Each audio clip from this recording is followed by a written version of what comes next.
Hello. Kumusta yung budget sa project natin? Approve na? Okay, very good.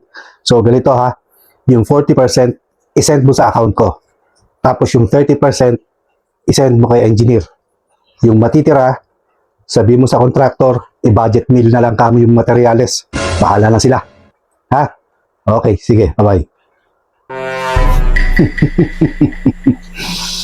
Ay. Paldo na naman.